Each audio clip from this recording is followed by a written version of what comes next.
Hello and welcome to the Friday show with CJ Werleman, presented by Inside Arabia. I'm your host, CJ Werleman. Thank you for joining us here today and every Friday for a breakdown of some of Inside Arabia's coverage and analysis on the MENA region. And make sure to subscribe to this channel so you never miss a single episode. Our coverage this Friday reveals why Russia regards the second son of the late Muammar Gaddafi to be the ideal leader for a new Libya. We then look at the effort by recently ousted Tunisian lawmakers to drum up international support for the reinstatement of democracy in Tunisia. And then finally we examine new data showing Israel is to be thriving in Palestinian misery. Now let's get started.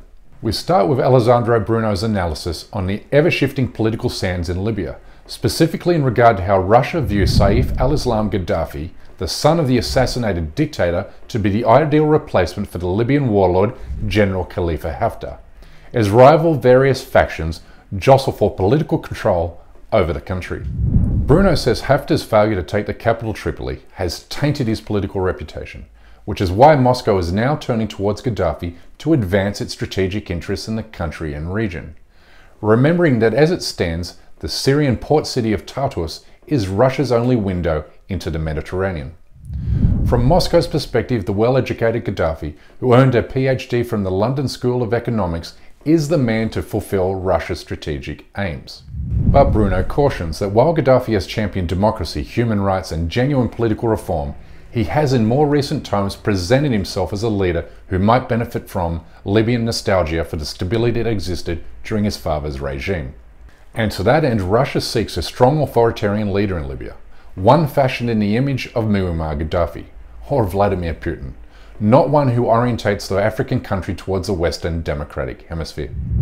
We shift now to Elisabeth Meyer's latest article that speaks to an effort by a delegation of ousted Tunisian MPs to drum up international support for the reinstatement of democracy in Tunisia. The MPs were ousted during the coup stage last year by President Kais Saied, who has unwound the democratic gains the country has fought for and won since the overthrow of the dictator Ben Ali in 2011. Saied has not only suspended the constitution, but also banned overseas travel for business people and all parliamentarians elected in the past decade, while circumventing the parliament to handpick his cabinet. Last month he adjourned the independent High Judicial Council watchdog, a move the United Nations condemned as a violation of international human rights.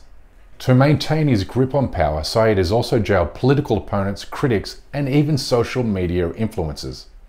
Unsurprisingly, public support for his government has plummeted, which is why the ousted lawmakers see an opportunity to remind the international community that Tunisians remain committed to democracy and that despite these current setbacks, Tunisia remains the most successful democratic experiment in the Arab world to date.